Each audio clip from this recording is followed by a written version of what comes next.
natural, valeu que tá fechadão com F pelo trem bala.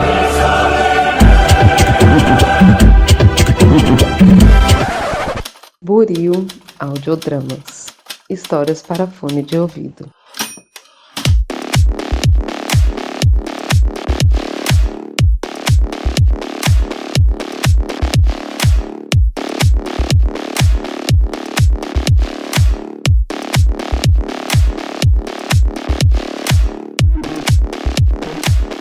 Olá, olá! Pra você que acaba de sintonizar em mais um episódio aqui da Rádio Oslo, seja mais uma vez muito bem-vindo. Eu sou o Thiago, vulgo James, e hoje irei apresentar mais um Boletim dos Campeões, o último da temporada. E quem odeia futebol, manda um salve, bate palma, sei lá. Enfim, bora fechar então todas as competições europeias com chave de ouro. Afinal, a gente teve goleadas, um dos jogos mais feios, mais horríveis, tenebrosos, jamais registrados, e gente perdendo a virgindade de taças europeias. Vem comigo.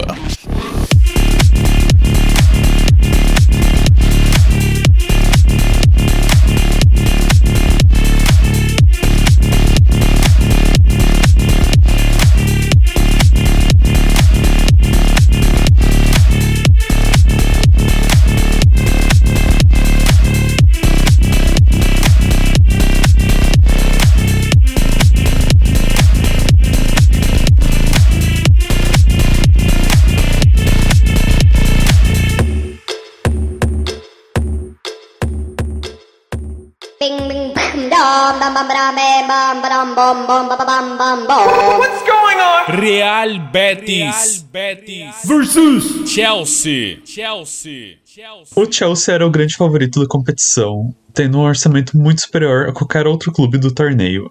Mas eles quase ficaram de fora ao vencer o Servette da Suíça por 2-0 nas qualificatórias e perder o jogo de volta por 2-1. Porém, classificados para a fase da Liga, eles foram com o time reserva e venceram 6 jogos dela. 4-2 contra o Ghent, em Londres, 4-1 contra o Panathinaikos na Grécia e a maior goleada da história da competição, 8-0 contra o Noah da Armênia, que foi uma partida icônica desse torneio. Já na quarta rodada, o Chelsea vence por 2-0 o Heidenheim da Alemanha, 3-1 foi o placar contra o Astana no distante Cazaquistão, e o último jogo foi mais uma vitória, dessa vez um 5-1 contra o Shamrock Rovers. No mata-mata, os Blues continuaram tendo vida fácil, tiveram sorte no sorteio e venceram o Copenhagen nas 2 partidas de forma tranquila. Nas quartas, anularam o Legia Varsóvia na Polônia com 3-0 e até chegaram a perder na volta em Londres, mas nem fez cócegas. Nas semis, novamente, 2 vitórias para cima do Djurgårdens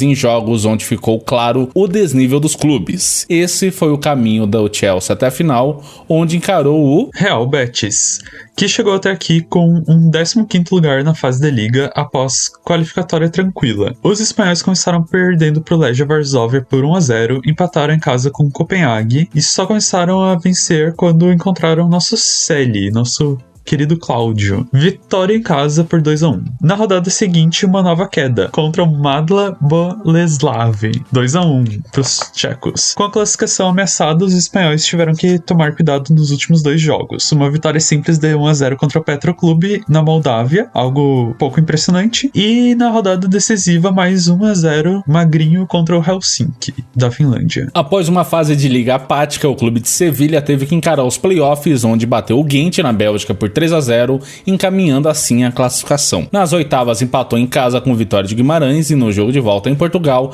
aplicou um estrondoso 4-0, eliminando um dos melhores times do torneio até então. Nas quartas, venceu, infelizmente, o nosso querido Jagiellonia sem muita dificuldade, chegou nas semis contra a eterna vice-campeã Fiorentina e fizeram um confronto equilibrado, sendo resolvido apenas na prorrogação. A grande final ocorreu no estádio de nome impronunciável 0 de Breslavia, na Polônia. E fica a curiosidade de que o clube local, o Śląsk, foi rebaixado para a segundona polonesa. Então a gente teve uma final aí de uma competição europeia no estádio de um time que vai jogar a segunda divisão ano que vem. O jogo começou bem movimentado e tudo levava a crer que seria uma final empolgante. O Betis era superior e aproveitou o erro da defesa adversária para abrir o placar aos 8 minutos do primeiro tempo com uma boa jogada em equipe. Esse ritmo intenso durou até uns 20 minutos do primeiro tempo e daí a partida esfriou e ficou sonolenta. O Betis voltava do intervalo fazendo história. Era um Davi derrotando Golias. Só que começa a reação do Chelsea aos 20 minutos da segunda etapa. O sumido Palmer faz bela jogada pela ponta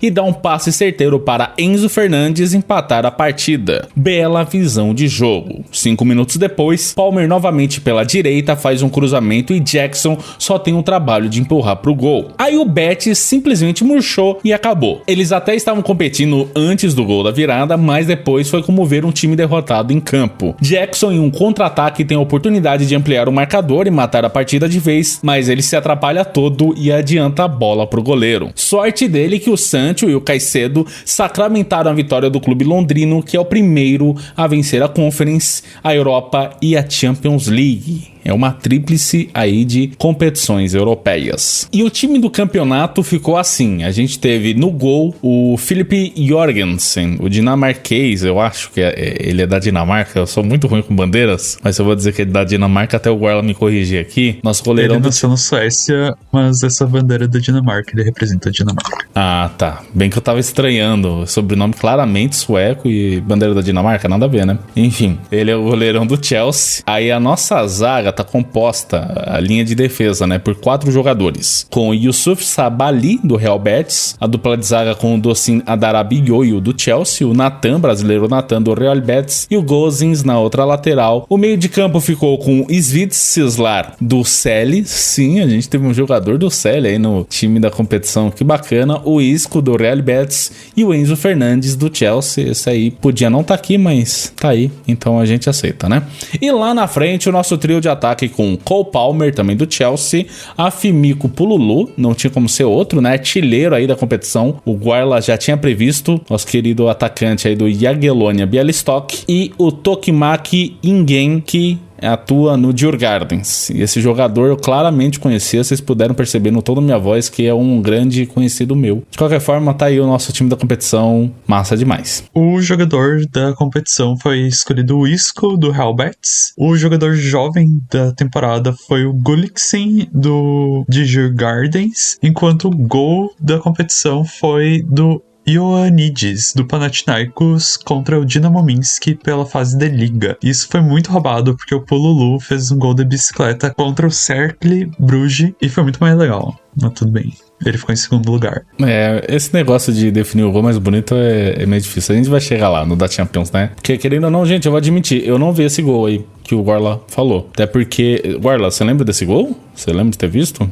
Pros roteiros e tal? Eu não me lembro de ter visto Panathinaikos 4 do Dinamo Minsk 0. Não ficou na minha memória. Porque, querendo ou não, é uma competição que é bem desvalorizada, né? Por mais que a gente tenha tido transmissão da Cazé TV e tudo mais, era muito difícil ter acesso a todos os jogos, né? Ainda mais da fase de liga. Então, assim, posso estar numa canelada aqui, mas eu acho até que teve jogo da fase de liga que nem teve transmissão, sabe? Então fica aí um pouco mais difícil pra gente acompanhar, querendo ou não, até porque a gente tem que dividir o calendário com outras competições, né? Tanto das ligas nacionais como também das competições europeias. De qualquer forma, vai estar aí no site da UEFA, vai estar linkado na descrição para você conferir todos os gols mais bonitos da Conference League. Como é que eu tô olhando? Tá vendo o gol? Não é nada mais esse gol. Tá, gente. Aqui, ó, a gente foi pro VAR olhar o gol do Ioannidis do Panathinaikos. E é o seguinte, vou descrever aqui o gol em tempo real. O Dinamo Minsk já estava perdendo de 3-0 aos 83 minutos de partida. E o cara lá, o meio-campista do... Acho que não era meio-campista, acho que era lateral do Dinamo Minsk. Vai ir pro ataque, só que ele volta... Daí nessa volta ele passa pro atacante do Panathinaikos, que pega a bola mais ou menos de, tipo, muito longe do início da área, entenderam? É a famosa intermediária. Aí ele chuta por Ele chuta por cobertura e o goleiro e a bola entram juntos no gol, assim, basicamente. Ele encobre o goleiro de longe e o goleiro tava fora do gol, tipo, nada mais. Sim, não, O gol da bicicleta foi bem mais bonito. Tem gente que considera gol de longe, assim, muito bonito. E realmente, tem uns gols que são impactantes, né? Até porque você não tá esperando. Mas, pô, uma jogada individual, uma finalização mais bem finalizada, sabe? Gol de falta. Ou jogada trabalhada, né? Tabela e tal, pô, eu acho muito mais interessante do que gol de fora. Legal, mas o cara tava todo torto e foi muito mais erro do goleiro do que dele. Então. Do que acerto dele. Enfim.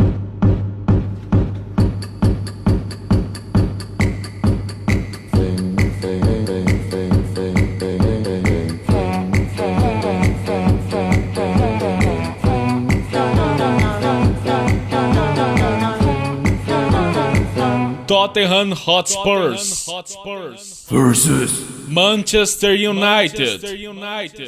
O United chegou na Europa League após vencer a Copa da Inglaterra. Sim, gente, não é de hoje, é uma fase do United. Enquanto que o Tottenham chegou ao ficar em 5º lugar na última liga inglesa. Ambos iniciaram sua trajetória na fase de liga do torneio, que vale lembrar, teve um formato novo nessa edição. Mesmo se aplica para Conference, tá? Eu esqueci de falar aqui, mas basicamente é o seguinte: 36 times disputavam 24 vagas, sendo 8 vagas diretas para as oitavas de final e as demais 16 vagas para um playoff. A fase de liga contou com 8 jogos na Europa League e na Champions League, enquanto que na Conference foram apenas 6. Os Red Devils estrearam em casa contra o Twente e empataram em 1-1. O segundo jogo foi contra o Porto, em Portugal, e novamente um empate. Dessa vez, um insano 3-3, em que os ingleses abriram 2-0 no placar e viram os dragões virarem até que Maguire salvasse o time nos acréscimos do segundo tempo. A terceira rodada veio com mais um empate contra o Fenerbahçe de Mourinho na Turquia. Um começo muito fraco pro United, né? 13 jogos, 3 empates. A primeira vitória só veio contra o PAOK por 2-0 no Old Trafford. E daí o time engatou uma boa sequência. Um perigoso 3-2 contra o Bodo Glimt em solo inglês, uma virada pra cima do Victoria Plzeň por 2-1 na República Tcheca e uma vitória pra cima do Rangers também por 2-1, com gol da vitória novamente nos acréscimos. Pontos importantes coletados, mas vitórias pouco convincentes. Na última rodada, o clube viajou até a Romênia e fez 2-0 no UFC SB, se classificando em terceiro lugar e invicto na competição. O Tottenham começou o torneio com um seguro 3-0 para cima do Karabag em Londres. Viajou para Budapeste, onde fez 2-1 no Ferencváros e coletou mais 3 pontos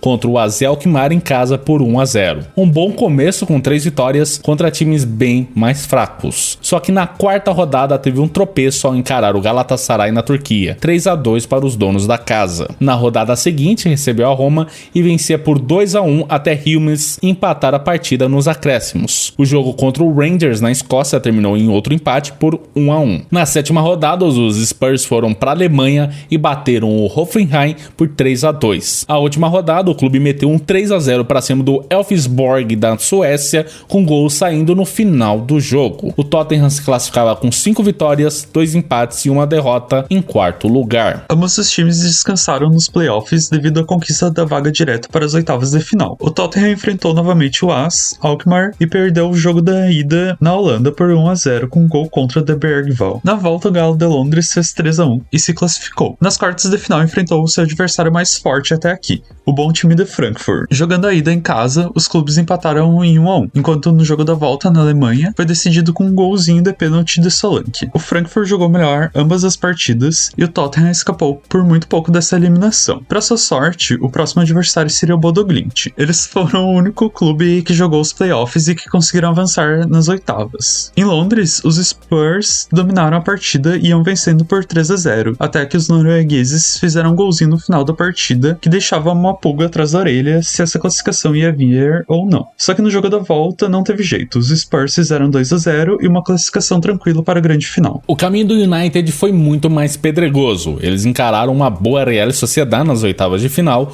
O jogo de ida na Espanha terminou em 1-1. Enquanto em Manchester, os Red Devils saíram perdendo e viraram para 4-1, despachando os bascos. Nas quartas, Lyon e United fizeram um dos grandes confrontos do torneio e tudo foi regado com com muitas farpas entre os jogadores. Na França, os clubes saíram com um empate em 2-2, onde o United virou e viu o Lyon empatar nos acréscimos da partida. Já na volta, o United abriu 2-0 no primeiro tempo, mas cedeu o empate no segundo. Durante a prorrogação, Cherki colocou o Lyon na frente e Lacazette ampliou. Tudo parecia perdido e o United jogou no desespero. Bruno Fernandes marca de pênalti. Mainu empata aos 120 minutos e no minuto seguinte, o Maguire, sempre ele, aparece de novo para salvar o clube e classificá-lo para a semifinal. Aqui na Rádio Oslo, a gente acreditou que o Athletic Bilbao seria um gigante no caminho do United, mas o que vimos foi um atropelo desse gigante. Em Bilbao, o United chegou metendo 3-0 e na volta não teve dó e fez 4-1. Os espanhóis caíram na porta de casa, já que a grande final seria disputada em seu estádio. Mas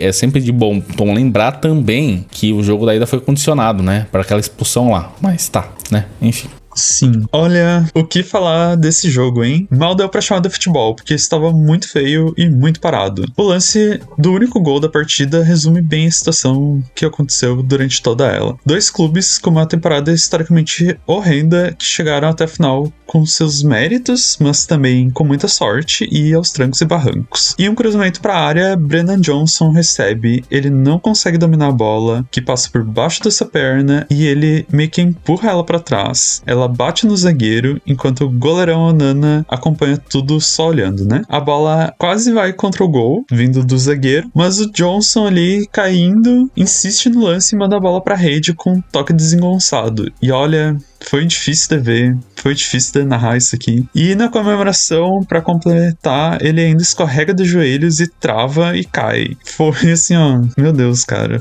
Foi momentos incríveis do que a gente chama futebol, né? Não, foi um negócio louco. Esse jogo, eu e o Gorla, a gente tava assistindo junto, né? A gente acompanhou junto, em call. E quando saiu o gol, a gente ficou um tempão tentando entender o que aconteceu no lance. Porque, cara, é isso.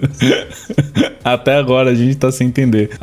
E o jogo tava tão parado, tava tão chato, cara, que eu e o Gorla, a gente tava trocando ideia sobre qualquer outra coisa, assim, sabe? Eu tava preenchendo umas planilhas aqui, sei lá. Eu só percebi que o Tottenham tava indo pro ataque, e aí eu só vejo o Brennan Johnson todo desengonçado, tentando empurrar a bola pra dentro. E aí quando a gente vai ver o lance, a gente não entende nada. Na hora acreditaram como gol contra do Shaw, se não me engano, que resvala nele a bola, né? Aí depois deram um gol pro cara. Ninguém sabe de quem que foi o gol de fato.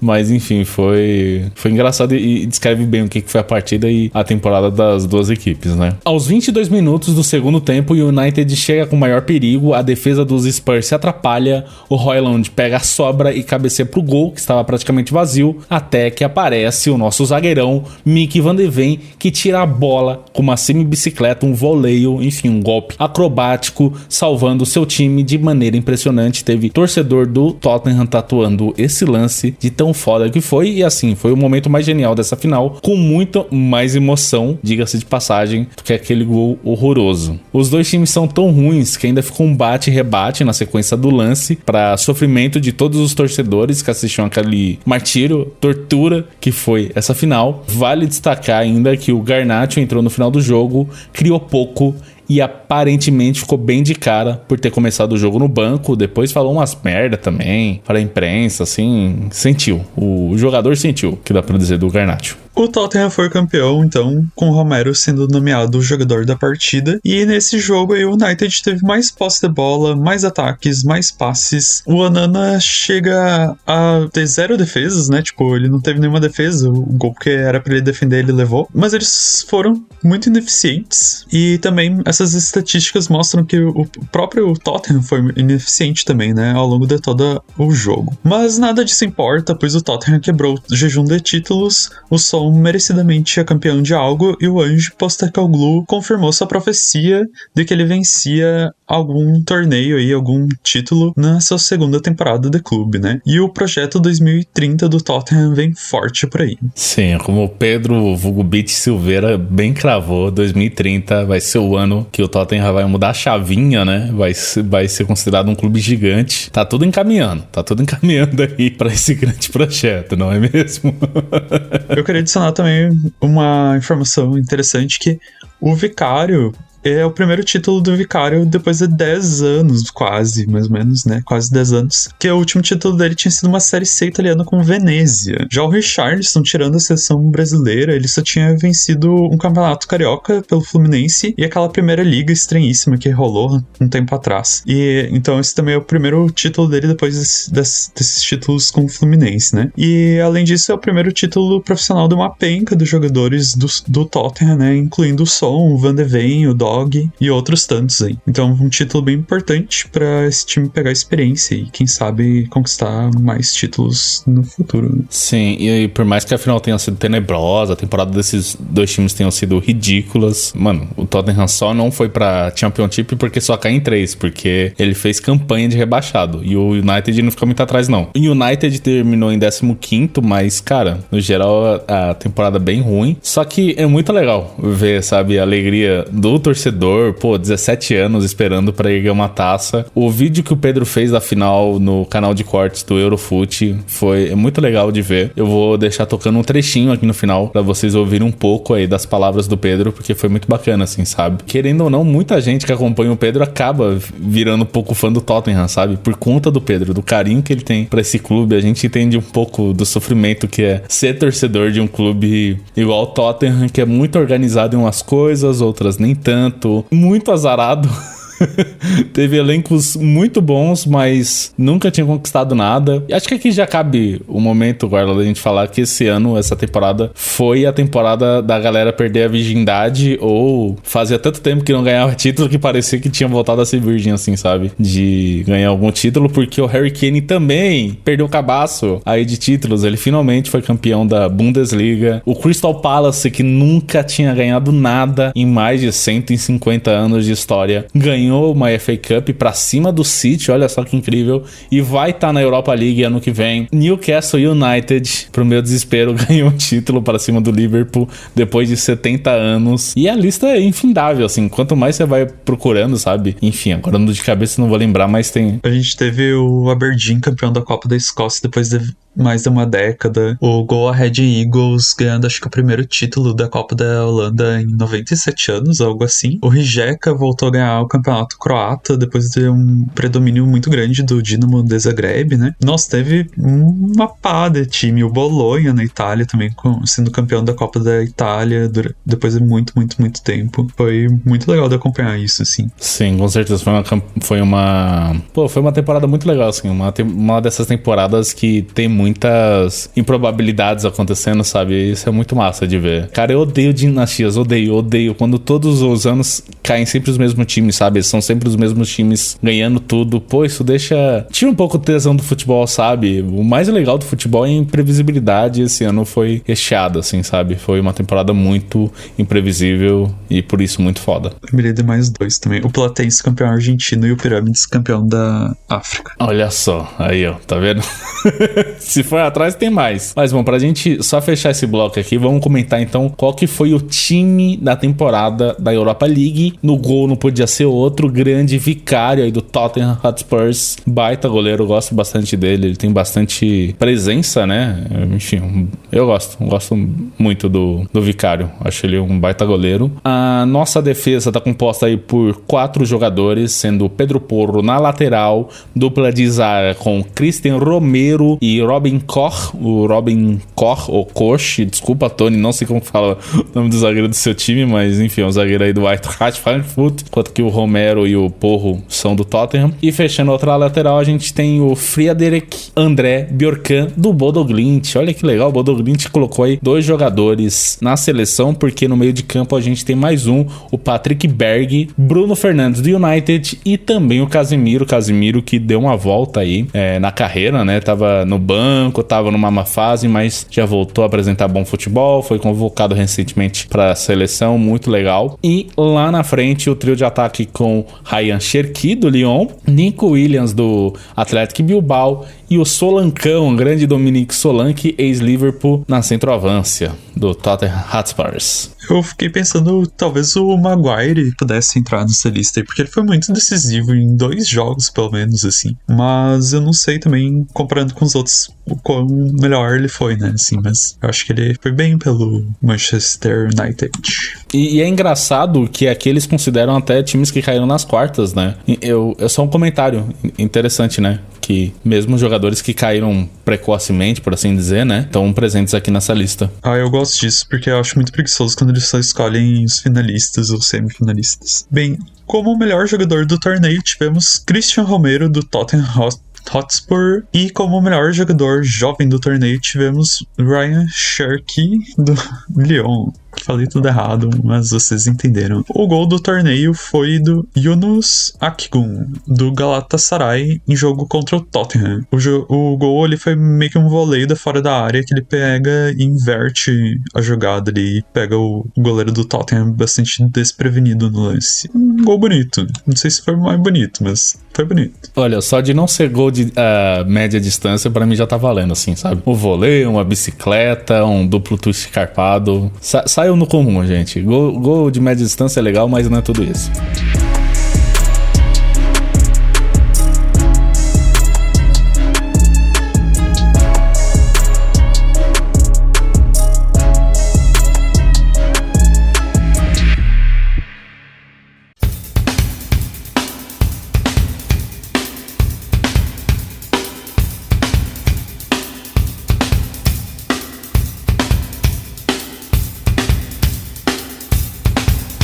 Paris Saint-Germain versus Internazionale. E chegamos por fim na final mais aguardada de todas. Paris Saint-Germain e Internazionale de Milano se enfrentaram na Allianz Arena, em Munique, para só um deles poder erguer a orelhuda da Champions League. Mas antes da gente falar da final de fato, bora fazer uma estrada até aqui das duas equipes. O PSG terminou em 15º na fase de liga, com só 13 pontos após vencer do Girona por 1-0, perder pro Arsenal por 2-0, chupa, empatar com o PSV em 1-1, perder pro Atlético de Madrid por 2-1, perder também pro Bayern por 1-1, derrotar, por fim, o Salzburg por 3-0. Gente, percebam que até aqui a fase de liga do PSG tava horrível, eles viraram a chavinha nesse jogo contra o Salzburg, para então olhar tanto o City por 4-2 como o Stuttgart por 4-1. Eles chegaram, acho que na última rodada, a perigar ficar fora da fase de mata-mata. Se não me engano, esse jogo do Stuttgart era bem importante, mas aí eles já jogaram com tranquilidade, golearam, claro, se ficaram para os playoffs sem dor de cabeça. Chegando nos playoffs, aí foi um amasso, foi um atropelo. Thiago. Oi. Explica só uma coisa, como que um time perde pro Bayern por 1-1. Ai, meu Deus, eu falei isso, sério? Ai, gente, enfim, é perder pro Bayern por 1-0. Nem quem ganhar, nem quem perder, vai todo mundo perder. É isso aí. Não, ufa, que bom que você me corrigiu. Olha como é bom gravar com outras pessoas aqui no estúdio.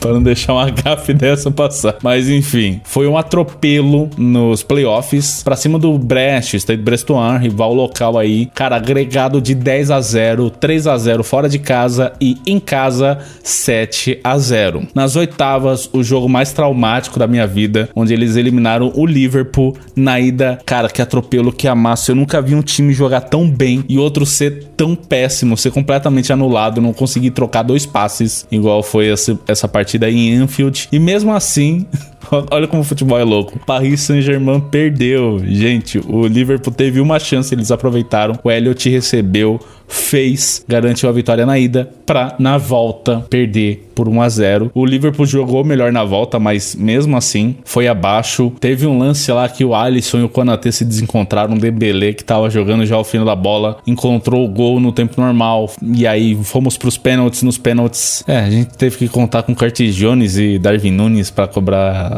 as penalidades, não deu bom. PSG nas quartas. Nas quartas, a vítima da vez foi o Aston Villa, com vitória tranquila em casa para os franceses por 3-1 e alguns sustos em Birmingham com derrota por 3-2. Mas, né, mesmo assim, o Aston Villa não conseguiu igualar o placar da ida e aí foram eliminados. E nas semis, pra destreza do meu amigo Guarla aqui, eles pegaram o Arsenal, ganharam dos Gunners fora de casa por 1-0 e meteram 2-0 na França. Já a Internacional ficou em quarto lugar na fase de liga com 19 pontos após empatarem 0-0 com o City na estreia. Cara, todo mundo empolgadíssimo com esse jogo e a gente teve um 0-0. Foi simplesmente muito engraçado. Golear a Estrela Vermelha por 4-0, ganhar de Young Boys, Arsenal e Leipzig, todos pelo placar mínimo, para então perder para o Bayer Leverkusen também pelo placar mínimo. Depois vencer do Sparta Praga, adivinhem só, eu dou um pirulito para quem adivinhar o resultado, sim, foi 1-0, e fechar a fase de liga com vitória de 3-0 para cima do Mônaco. Nas oitavas, eles despacharam o Feyenoord pelo agregado de 4-1. Nas quartas, pegaram o Bayern de Thomas Müller e venceram por 4-3 no agregado. E nas semis, protagonizaram o confronto mais foda de toda a competição em um 7-6 maluco contra o Barcelona. E, gente, para esse jogo eu tive o enorme privilégio de assistir acompanhado tanto do Guarla, né? A gente, mais uma vez, assistiu junto, mas a gente não tava sozinho, porque a gente contava com os guris do Frankfurt no Discord. E, cara, como é gostoso assistir jogo assim, sabe? De galera. Pô, foi muito divertido. Ainda mais que teve um bom momento aí da partida que ela não tava, assim, digamos, muito empolgante, mas até nessas horas deu pra gente ficar ali zoando, brincando, né? Eu compartilhei umas estatísticas da partida, a gente teve alguns comentários pontuais, muito importantes de moda, né? Essa camisa maravilhosa aí da Inter, né? Amarelo, terceiro uniforme para uma final, realmente, que escolha estética. Bom, teve até algumas 1000 referências aí ao Internacional de Porto Alegre. Essa parte eu não gostei muito, mas acontece, né? Não dá para ser feliz sempre.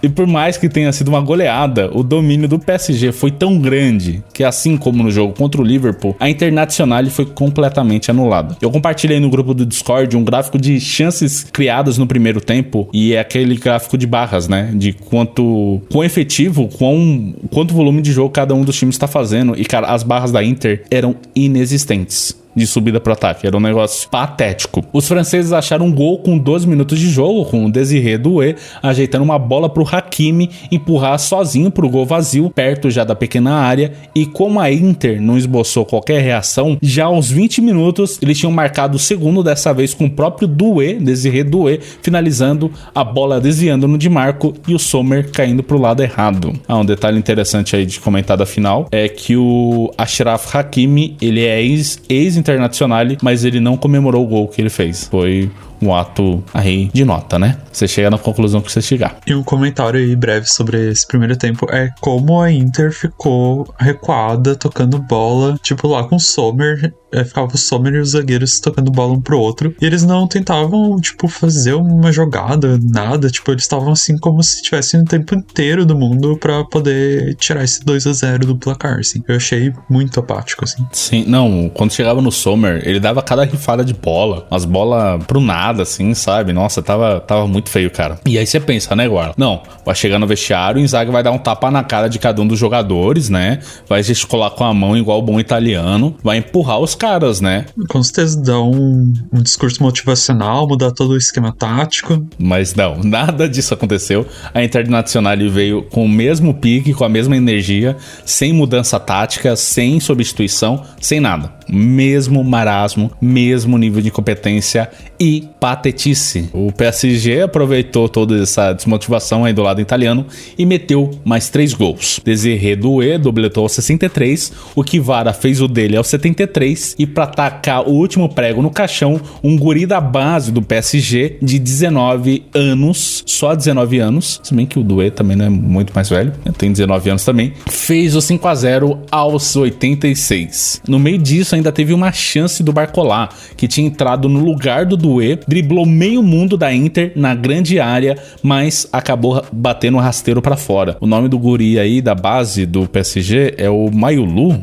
é assim que fala? Deixa eu ver aqui no meu roteiro. Mayulu, isso mesmo. Na hora a minha reação foi, mano, quem que é essa criança que tá fazendo gol no Internacional?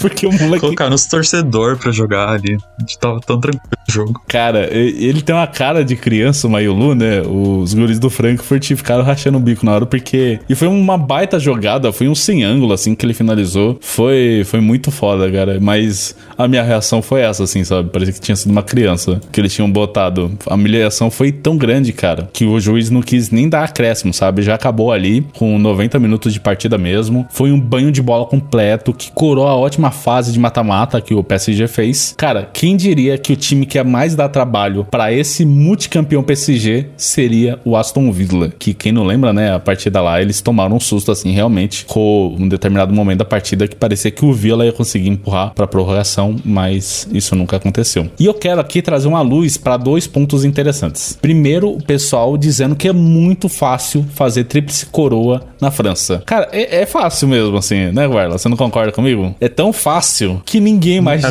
nunca tinha feito isso antes.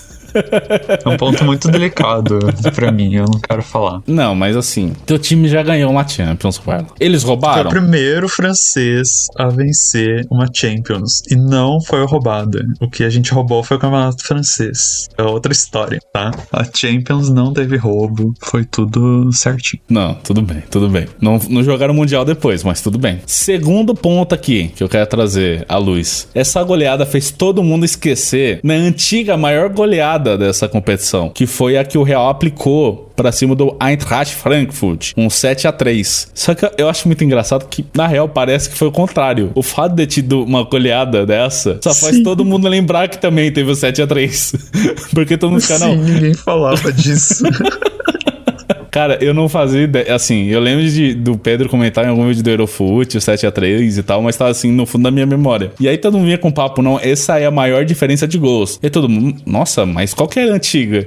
E aí cai direto nessa final, sabe, do Real Madrid com o Frankfurt. Sim, é muito antiga que o Canário, que era o brasileiro que ganhou a primeira Champions, ele ganha essa Champions do 7-3. E ele tem 91 anos. Mas assim, só pra gente fechar aqui, então, essa disputa, né, esses grandes confrontos e tudo mais. Cara, eu fiquei feliz de verdade. Na hora eu não comentei ali com o pessoal do grupo, né? Até porque todo mundo tava xingando o PSG e tal. Mas eu achei muito foda que eles ganharam, assim, sabe? Não só porque lava minha alma de pensar que, pô, o Liverpool caiu cedo, mas caiu pro campeão, né? E isso chame do consolo, né? Consola quem quiser. Pode ser só uma desculpa esfarrapada. Mas, além disso, o trabalho do Luiz Henrique gerou frutos. Foi muito legal essa virada de chave que ele teve no meio da temporada, né? Porque a fase de liga do PSG era horrorosa, até que eles viraram a chavinha e, pô, foram campeões, atropelaram todo mundo, ganharam, né? No caso do Arsenal, não sei se foi um atropelo assim tão grande, mas jogaram... Foi um domínio bem grande.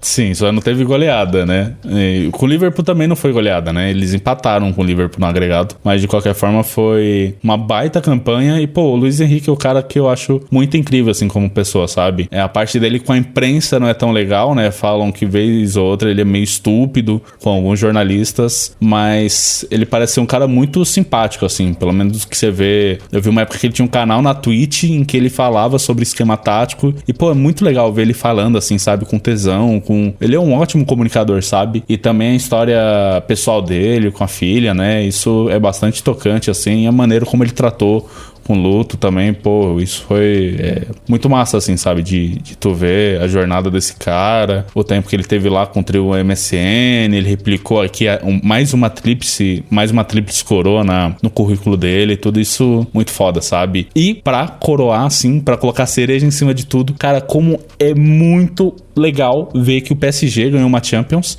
e, assim, era inevitável que eles fossem ganhar eventualmente, sabe?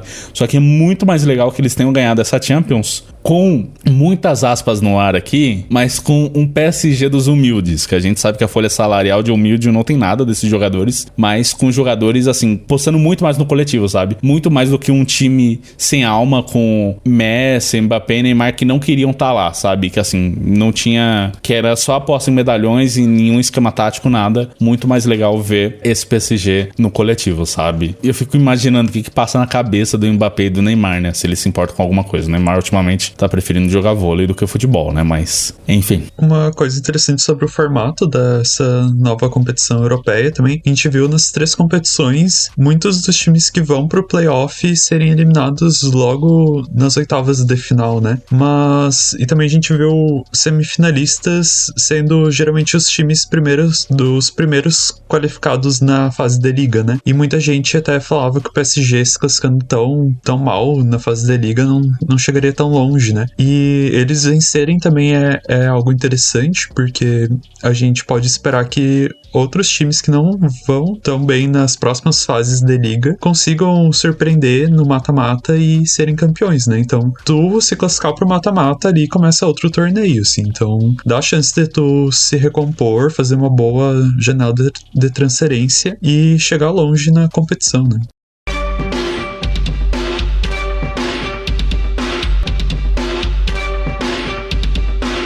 Palpites. E agora vamos para o último bloco de palpites da temporada com o gabarito das finais. E Guarla, olha que curioso, cara. Eu até errei aqui teu nome, tão emocionado que eu tô. Mas eu gabaritei, eu acertei todas as finais. Enquanto que você não pontuou nada, olha só. Sim, tu apostou no mal, apostei no bem. E o mal venceu nas 3. Absurdo. Bom demais, simplesmente bom demais. Eu cravei com o PSG que o Tottenham e o Chelsea seriam campeões. E me dei bem. É isso, tô feliz demais. Mas aí você pensa, não, pô, vamos ver esse total, né? Ao longo de toda essa competição aí, quem que se deu melhor? Cara, de novo fui eu.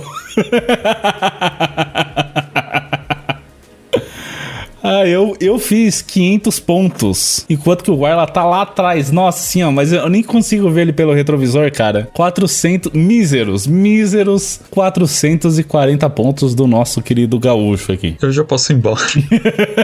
Não, calma que tem mais, não acabou não. Porque eu não sei se você lembra, Guarla.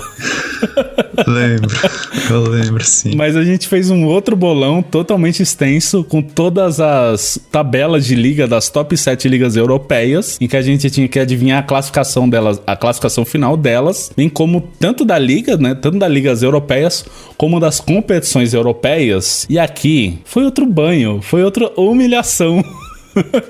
Eu fiz 3.695 pontos, enquanto que o Guarla fez míseros 3.230. É uma diferença de 465 pontos. Pega a visão, gente. Pega a visão que depois vocês ficam me zoando aí. Como assim? Thiago pôs o Rafinha em terceiro no top 5 jogadores da Champions League, né? Como assim o Thiago põe a Yamal em primeiro? Gente, aqui tá a resposta cabal, concreta, que eu manjo sim de futebol e vocês têm mais aqui me venerar enquanto comentarista e repórter e podcaster. É isso. E uma curiosidade pra quem está nos ouvindo é que ambos cravamos que o Alavés seria o 15º colocado na La Liga. Olha só que informação importante. Sim, a gente manja muito. E fazer uma análise refinada de todos os jogos e da história do Alavés. Próxima temporada a gente vai ter um boletim da La Liga, boletim da Premier, tá ligado? Vamos cobrir todas as ligas aí, porque a gente manja demais, cara. Quer dizer, eu manjo muito, né? Você nem tanto, mas eu te ensino uma coisa ou outra agora, não se preocupa. Eu tô aprendendo bastante.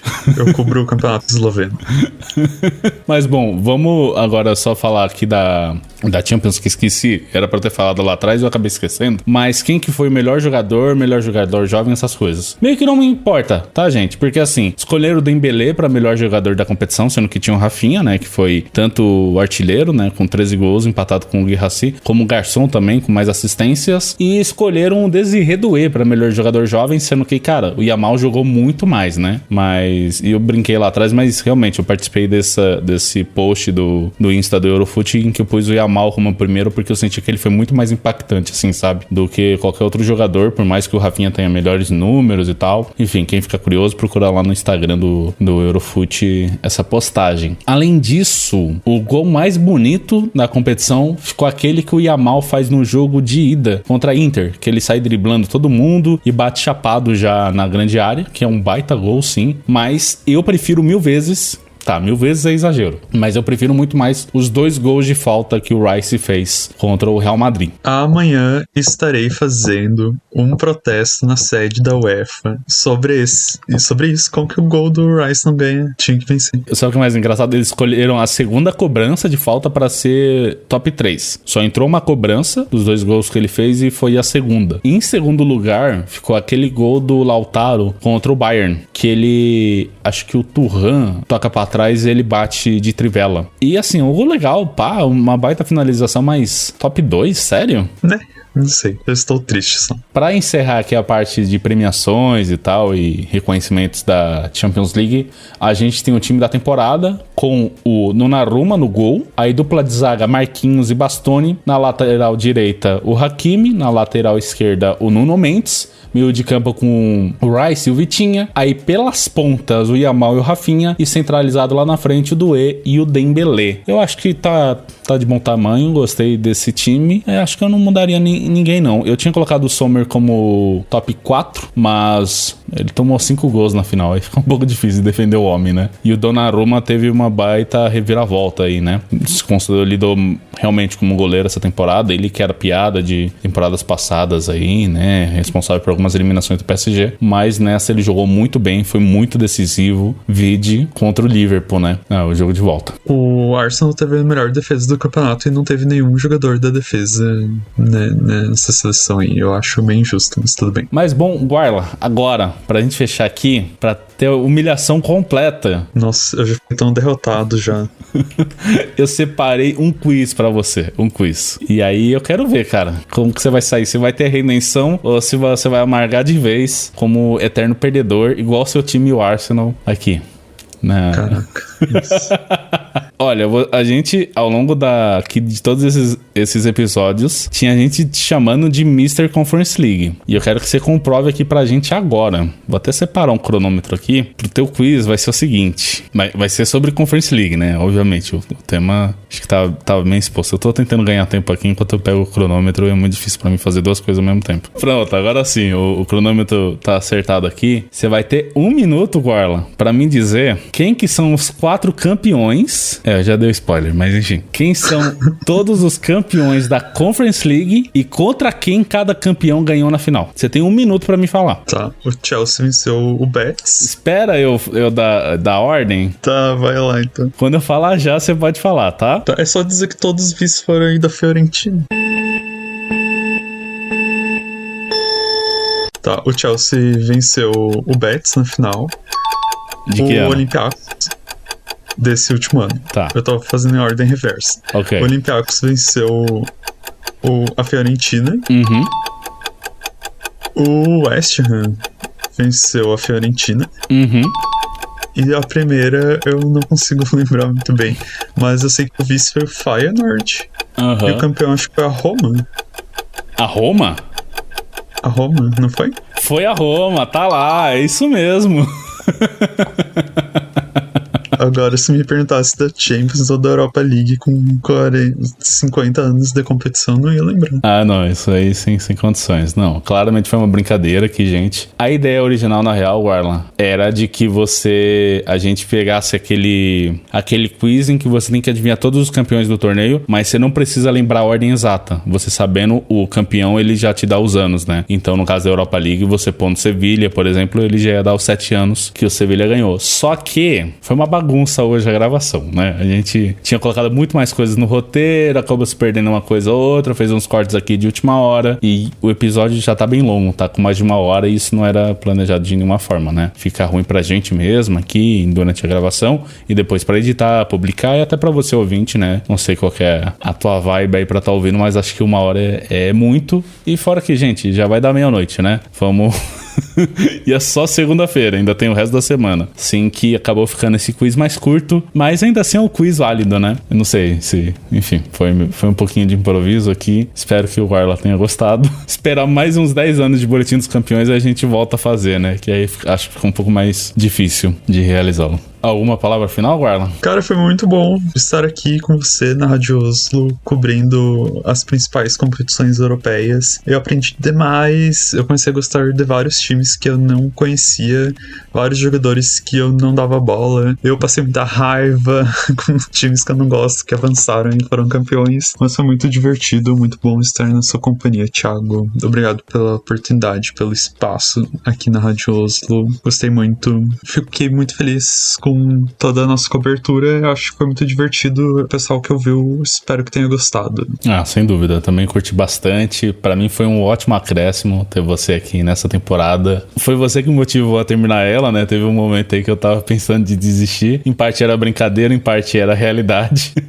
Teve um momento que eu falei assim, caraca, esse Real Madrid realmente vai ganhar mais uma Champions League. Mas a gente teve o desfecho que teve. Eu particularmente gostei dos campeões. O Chelsea, nem tanto, pra mim não precisava nem estar na Conference League. Eu acho que seria muito mais legal o Betis ter ganhado, confesso. Mas de maneira geral foi legal acompanhar. A gente teve vários jogaços, novo formato, enfim, várias novidades, vários campeões inéditos ou que há muito tempo não ganhavam. E enfim, foi muito incrível e agradeço demais de você ter aceitado o convite. E é isso, a gente vai indo para mais um encerramento. Guarla, missão cumprida, a gente conseguiu chegar até o final desse projeto e agora daqui pra frente eu não sei, em tese tem quem sabe mais pra ser concluído aí, né, tô devendo mais da metade de uma temporada, quem sabe a gente continua a temporada ou não sei, gente, vontade eu tenho, né, mas é bem mais trabalhoso, né, fazer um projeto igual quem sabe mais, que exige tanto, né, de pesquisa e de gravação e edição e tudo mais, e eu tô focado em outras coisas agora. Isso não quer dizer que eu vou parar com a Rádio Oslo, não, tenho vontade sim de continuar gravando. Tô pensando em mais algumas pautas aí, já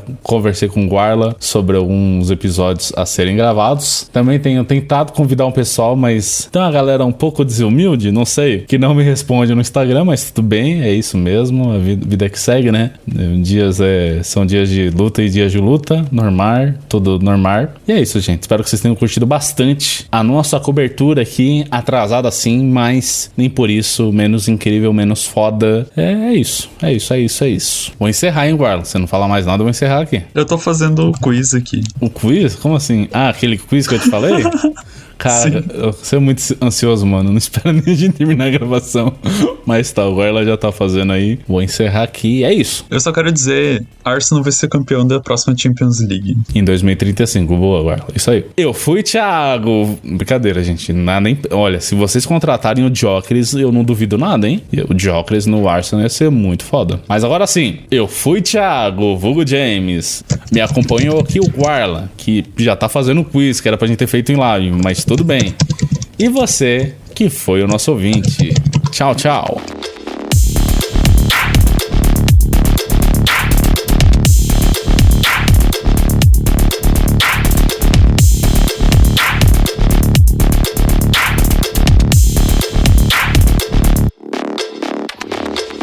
Mas quando acabou, cara, assim, uma alegria imensa, né? Uma alegria imensa. Eu torço por esse clube desde 2010. E no final da partida eu tava chorando um pouco assim. E eu pensando, cara, olha que bobiça, né, cara? Eu tô chorando por um clube inglês, cara. O que eu tenho a ver com Londres, tá ligado? Tem nada a ver, mas cara, é bizarro assim, né? Eu sei que tem muita gente que acontece, tem sempre os fiscais de torcida pela internet, igual uns malucos. Mas bicho, quando tu segue um clube por tanto tempo, cara, tu cria raízes, tu cria laços ali que são difíceis de explicar, né? O futebol faz a gente sentir essas coisas. 15 anos assistindo centenas de partidas, lendo trilhões de coisas sobre o clube, falando do clube o tempo todo na internet, por aí vai. Porra, fui pra Londres lá visitar o clube, ir no estádio, fui no teto lá do Galão, fiz todas as experiências possíveis, comprei camisa, 15 anos de relação, né? A gente desenvolve uma coisa muito especial e que pra mim, cara, acho que esse momento fica muito marcado, né? Um momento de muita alegria. Infelizmente, eu falei pra vocês que eu ia contar como que eu assisti esse jogo, né? Cara, eu tô aqui do outro lado do mundo,